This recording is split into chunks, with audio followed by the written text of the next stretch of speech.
2, One. action! Kyle Red. Sarah, Jay. Here, tapping you.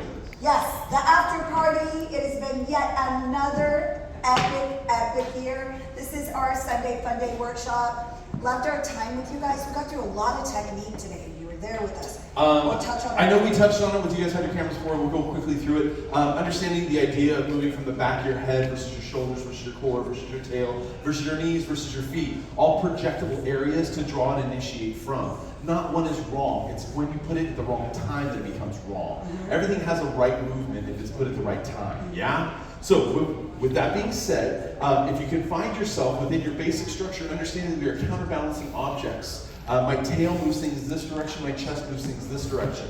So when I pike and I move, I actually encourage the release of my follower stand rather than drawing from the back of my head, which creates resistance in the partnership. Doesn't mean we can't do it, we just have to know when to do that. But for your baseline, I think piking to initiate is a better way to start. Yes.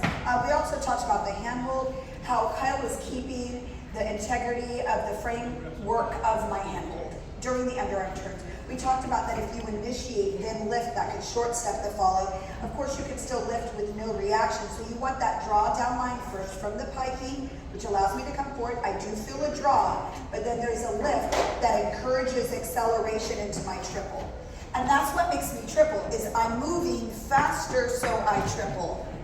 Yep. And making sure we have enough clearance for the followers' Yes. hair. We don't want to hit them in the head, and a lot of us leaders, we sneak over the top, and we want to make sure that we give good clearance and good window sizes. Follows, we talked about our framework, not holding it from the front.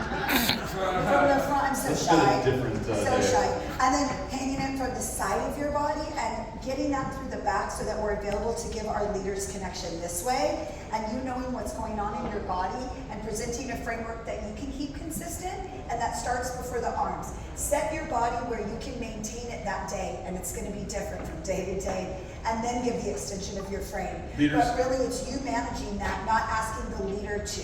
It'll make a dance a lot more comfortable for you.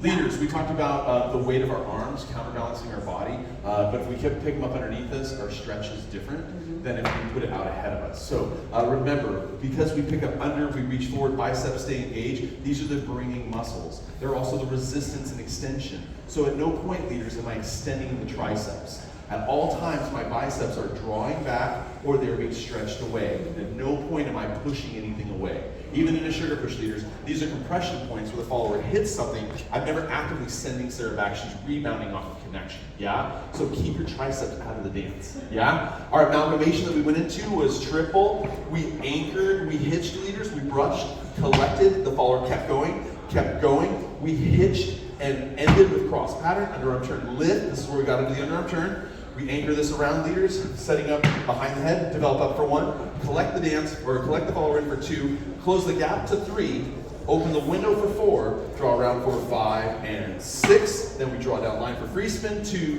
3, 4, 5, 6, from this side over here, was triple, anchor, brush and step and step and step and hitch and step and lift and go.